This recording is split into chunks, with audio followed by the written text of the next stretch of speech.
Hello friends, welcome to your our channel. आज जो है हम इस MPPSC 2021 के पेपर सॉल्यूशन की सीरीज़ में अगली क्लास देखेंगे और आज हम 5 मार्कर क्वेश्चन देखेंगे। अभी तक हमने 3-3 नंबर के क्वेश्चन देख लिए हैं, जिसमें से 15 क्वेश्चन सॉल्व कर चुके हैं। आज पार्ट ए के हम 5 मार्कर क्वेश्चन में से 2 क्वेश्चन देखने का प्रयास करेंगे। चलिए शुरू करते हैं। अगर चैनल पर नए हैं तो चैनल को सब्सक्राइब कीजिएगा और देखते हैं आगे के क्वेश्चन कौन कौन से आज सॉल्व करने हैं। तो आज जो हम क्वेश्चन सॉल्व करेंगे उन क्वेश्चन में होगा हमारा पहला क्वेश्चन जो 2021 में पूछा गया था पार्ट ए के अंतर्गत। पहला क्वेश्चन क्या है कि बृहत स्नानागार पर टिप्पणी लिखिए, और दूसरा क्वेश्चन क्या है भारतीय संस्कृति में 3 ऋणों की विवेचना कीजिएगा। तो अब 2021 से देखें और ख़ास तौर से जब से पैटर्न चेंज हुआ तो क्वेश्चन के पूछने का तरीका भी बदल गया है। छोटे छोटे क्वेश्चन को बृहद रूप में पूछा जा रहा है। जैसे कि बृहद स्नानागार जो है ये 3 नंबर का क्वेश्चन था और इस पर 5 नंबर में पूछ लिया गया है। ये 3 ऋण भी अक्सर 3 नंबर के क्वेश्चन के हिसाब से आते रहे हैं, लेकिन इस बार 5 नंबर में पूछा गया, तो अगली बार से भी आपको तैयार रहना है। लेकिन इसके पहले आपको जानना होगा किस प्रकार से ट्रेंड चल रहा है, किस प्रकार से प्रश्न पूछे जा रहे हैं। तो चलिए देखते हैं। पहला प्रश्न है हमारे पास, ये है आपका बृहद स्नानागार। लेकिन इसको देखने से पहले थोड़ा सा समझिए इस बात को कि ये क्वेश्चन है क्या। तो ये है, देखिएगा, बृहद स्नानागार।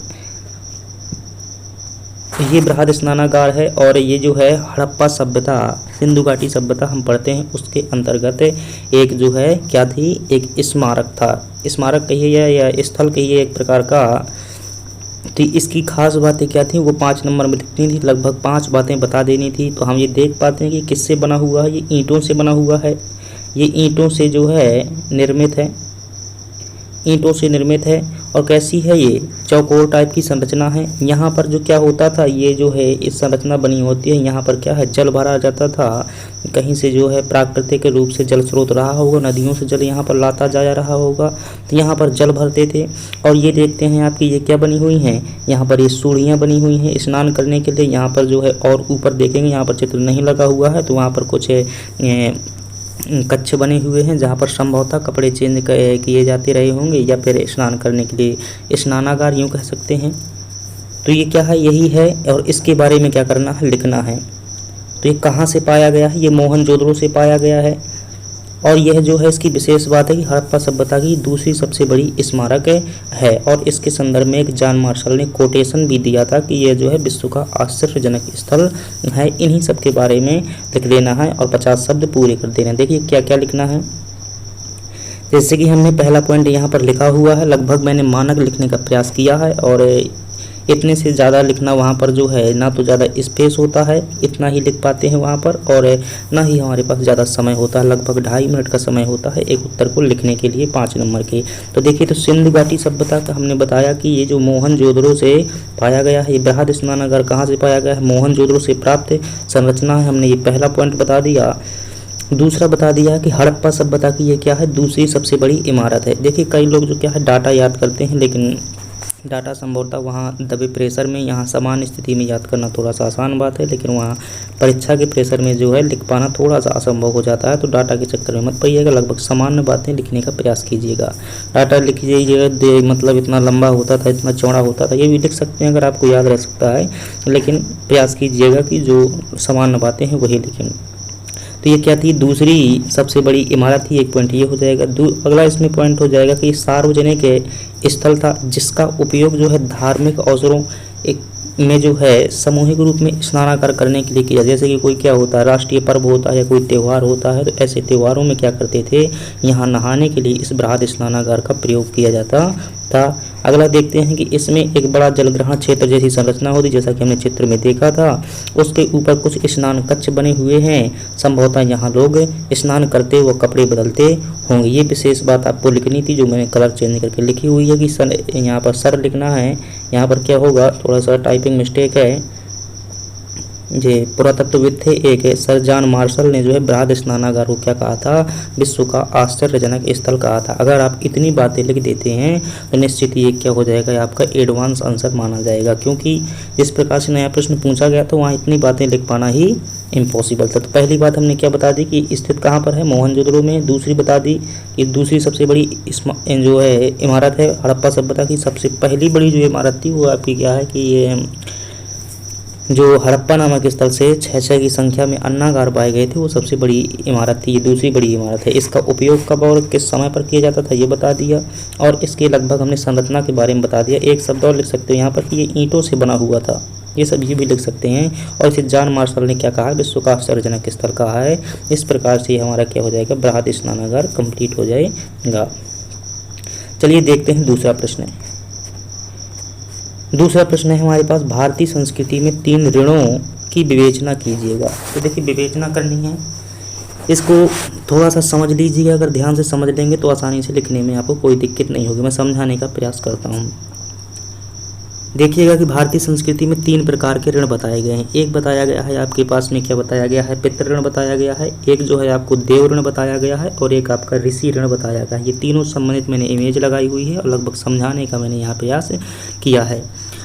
तो अगर कोई व्यक्ति जो है मानव मनुष्य बनता है या फिर अवतार लेता है तो उसे अपने जीवन में आश्रम व्यवस्था पढ़ेंगे तो 4 प्रकार के आश्रम होते हैं। उनमें से एक जो आश्रम होता है गृहस्थ आश्रम, क्या है, एक बीच का जो आश्रम है गृहस्थ आश्रम है, और इसकी जो उम्र होती है लगभग ये 25 से लगा करके 50 वर्ष की आयु तक होता है। तो गृहस्थ आश्रम में एक व्यक्ति को क्या होना था, 3 प्रकार के ऋणों से मुक्त होना चाहिए था। अगर कोई व्यक्ति मोक्ष प्राप्त करना चाहता है तो हिंदू ग्रंथों में ऐसा कहा गया है कि इन 3 ऋणों से मुक्त होना जरूरी है। तो वो 3 ऋण कौन कौन से होते थे, तो ये है हमारे पास है, ये आपका देव ऋण है, ये पितृ ऋण हो जाएगा, और ये आपका क्या है, ऋषि ऋण है। ये क्या है, ऋषि ऋण है। ये 3 प्रकार के ऋण हैं। अब इन ऋणों में क्या होता था और इनसे कैसे मुक्ति पाई जा सकती है, तो मैंने बताया कि एक तो गृहस्थ आश्रम के समय पर व्यक्ति जो है गृहस्थ जीवन जब व्यतीत करता था तो उसी आश्रम में इनसे मुक्ति होती थी। तो कैसे मुक्ति होती थी ये बताना है। तो अगर देव ऋण से आप क्या होना चाहते हैं, मुक्त होना चाहते हैं, तो अगर आप यज्ञ करवाते हैं और देवताओं की नाम की जो भी है पूजा पाठ यज्ञ इत्यादि कर्मकांड करवाते हैं, और लोगों क्या करते हैं जैसे कन्या भोज हो गया जाएगा, और कुछ लोगों को अन्य जो है दान पुण्य का कार्य करते हैं, तो आप क्या कर सकते हैं, देव ऋण से मुक्ति हो सकती है। अभी हम बताएंगे कैसा लिखना है, आदर्श उत्तर लिखेंगे। दूसरा है पितृ ऋण। पितृ ऋण से कैसे मुक्ति मिलती है, तो अभी भी जब पितृपक्ष होता है उस टाइम पर क्या है, जो ऐसा माना गया है कि जो है हमें ये जीवन मिला हुआ है, हमें ये जीवन जो है पूर्वजों से मिला होता है। तो पूर्वजों को हम कुछ ना कुछ उन्हें देना चाहते हैं, उनके प्रति स्नेह कहिए या कृतज्ञ व्यक्त करने के लिए उनके प्रति हम क्या करते हैं, आभार व्यक्त करते हैं, तो उस ऋण से मुक्ति हो जाती है। जैसे कि ये देख पा रहे हैं कि ये पितृ के समय पर क्या कर रहा है, भोग चढ़ा रहा है। जैसे इस टाइम पर क्या होते हैं, जो कौवा होते हैं उनको खाना भी खिलाया जाता है। तो जैसे पिंडदान कर देते हैं तब भी इसे ऋण से पितृ ऋण से मुक्ति मिल जाती है। इसके बाद ये क्या है आपका, ये है ऋषि ऋण है। ऋषि ऋण से अगर मुक्त होना चाहते हैं तो ऋषि ऋण को मुक्त होने के लिए अगर आप वेदों का अध्ययन करते हैं, और वेदों का अध्ययन करने के बाद जो उनसे ज्ञान प्राप्त करते हैं और वो ज्ञान अन्य लोगों को देते हैं, तो उससे क्या हो सकते हैं, आप ऋषि ऋण से भी मुक्त हो सकते हैं। तो ये इनके तीनों के मुक्ति के मार्ग हैं, और ये 3 प्रकार के ऋण हैं, इन्हीं के बारे में बताना था। अंत में एक पॉइंट निष्कर्ष के रूप में बताएंगे कि इस प्रकार से जो है ये 3 ऋण की जो व्यवस्था थी तो भौतिकता और सामान्य जीवन में क्या करती है, सामंजस्य स्थापित करती है। इस प्रकार से इसे बता देना था। ठीक है, तो इसको आप पढ़िएगा और इसे ऐसा ही लिख देना है, आपको जो है पूरे लगभग 4 नंबर ऐसे में मिल सकते हैं। तो देखिएगा कि भारतीय संस्कृति में 3 ऋण, कौन कौन से 3 ऋण हैं, एक है आपके पास पितृ ऋण, दूसरा है आपके पास देव ऋण, और तीसरा क्या है, ऋषि ऋण। 3 प्रकार के ऋणों की व्यवस्था होती थी। कहाँ, भारतीय संस्कृति में 3 ऋणों की व्यवस्था देखने को मिलती है।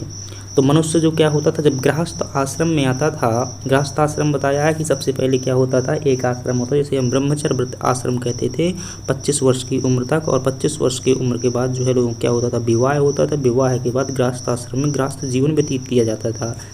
इसी गृहस्थ आश्रम में 3 ऋणों से मुक्ति आवश्यक होती थी।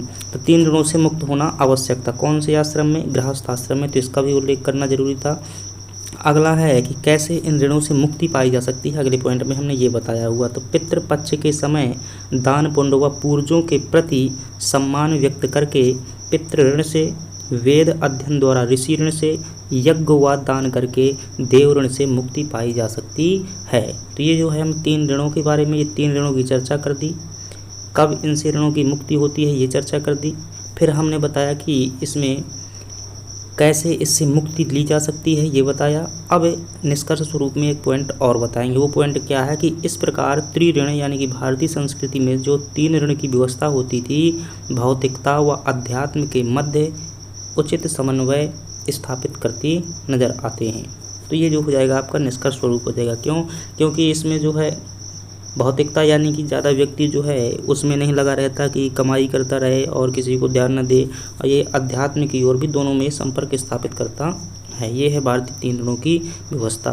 तो आई होप, मैं आशा करता हूँ कि ये तुम्हें समझ में आ गया होगा। अगर वीडियो समझ में आ गया है और अच्छा लगा है तो वीडियो क्या कीजिएगा, लाइक कीजिएगा, सब्सक्राइब कीजिएगा। किसी भी प्रकार का क्वेश्चन होने पर कमेंट कीजिएगा। धन्यवाद।